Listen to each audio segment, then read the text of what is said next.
I just received an email from a doctor friend of mine on Obama's narcissism, written by an Israeli psychiatrist who's an expert about narcissism, and I want to read it to you. His name is Dr. Vankin, Sam Vaknin, V-A-K-N-I-N, an Israeli psychologist. And he said when he talks about narcissism, the world listens. And he says, here's what Dr. Vaknin says. I must confess I was impressed by Senator Barack Obama for the first time I saw him. At first I was excited to see a black candidate. He looked youthful, spoke well, appeared to be confident. A wholesome presidential package. I was put off soon, not just because of his shallowness, but also because there was an air of haughtiness in his demeanor that was unsettling. His posture and his body language were louder than his empty words. Obama's speeches are unlike any political speech we have heard in American history. The fact that Obama is a total incognito with zero accomplishment makes this inexplicable infatuation alarming. Obama is not an ordinary man. He is not a genius. In fact, he is quite ignorant on most important subjects. Obama is a narcissist.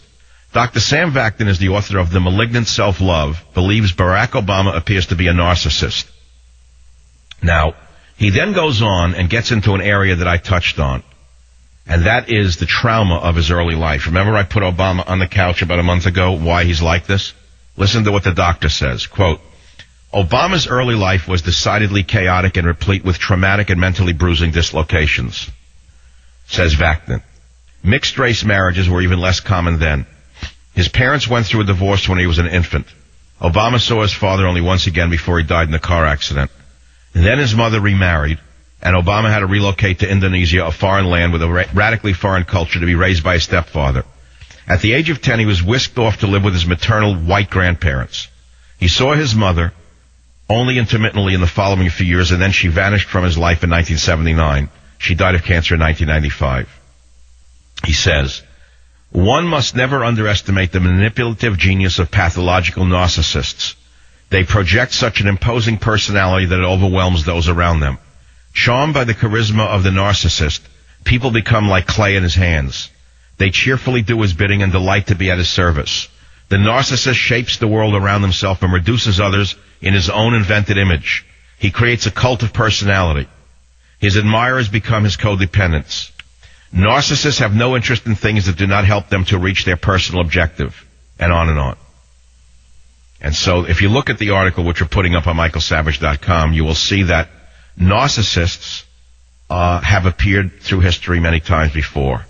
And he suggests that the senator is either a narcissist or he may have narcissistic personality disorder, NPD.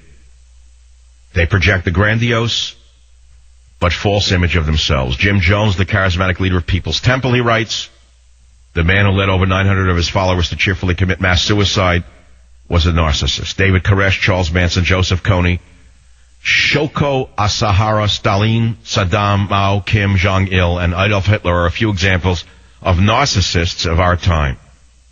All these men had tremendous influence over their fanciers. They promised them the moon, but alas, invariably they brought them to their doom. When you are a victim of a cult of personality, you don't know until it is too late.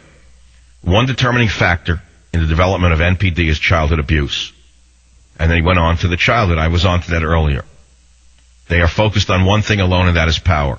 All other issues are meaningless to them, and they do not want to waste their precious time on trivialities. Anything that does not help them is beneath them and do not deserve their attention. So there it is. There it is. A man who lives in luxury, who takes a private jet to vacation in Hawaii, and who has raised nearly $500 million for his campaign, has no interest in the plight of his own brother. Why? Because his brother cannot be used for his ascent to power. A narcissist cares for no one but himself. The election was like no other in the history of America. What can be more dangerous than having a man bereft of conscience, a serial liar, and one who cannot distinguish his fantasies from reality as the leader of the free world? I hate to sound alarmist, he writes, but one is a fool if one is not alarmed. Many politicians are narcissists. They pose no threat to others. They are simply self-serving and selfish. He goes on. Obama evidences symptoms of pathological narcissism, which is different from the run-of-the-mill narcissism of a Richard Nixon or Bill Clinton, for example. To him, reality and fantasy are intertwined. This is a mental health issue, not just a character flaw. Pathological narcissists are dangerous because they look normal and even intelligent. It is this disguise that makes them treacherous. Well, read it yourself. Go ahead. Look at it yourself. Look at it yourself. He makes some predictions. I don't think I'm going to read it to you. He says it's no wonder that Ahmadinejad, Hugo Chavez, the Castroites, the Hezbollah, the Hamas, the lawyers of the Guantanamo terrorists, and virtually all sworn enemies of America are so thrilled by this man. America is on the verge of destruction. There is no insanity greater than electing a pathological narcissist as president. He wrote this a little bit before the election. Again, Dr. Sam Vaknin is an Israeli psychologist. Take it for what it's worth. Take it or reject it. Your decision, but at least you're going to have an intelligent choice. You do not get that tonight from the speech of the imposter, the great imposter, the great imposter.